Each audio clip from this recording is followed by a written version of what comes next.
दोस्तों फिर से एक बार कंफर्ट भोजपुरी में आप सभी का बहुत बहुत स्वागत है। आप सब हमारे यूट्यूब चैनल कंफर्ट भोजपुरी देख रहे हैं। आप सबको बता दें कि पावर स्टार पवन सिंह दोबारा से राइज एंड फॉल में जा रहे हैं।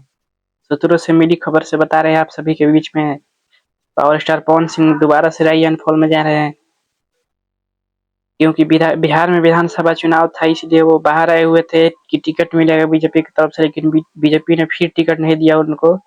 इससे फिर दोबारा से राइज एंड फॉल में जा रहे हैं। उनका कैरियर पे भी खतरा हो रहा है। लगता है उनके जीवन में कठिनाइयां आ रही है, कभी बीजेपी दे रही है, कभी परिवार से, तो कभी दोस्त रिश्तेदार।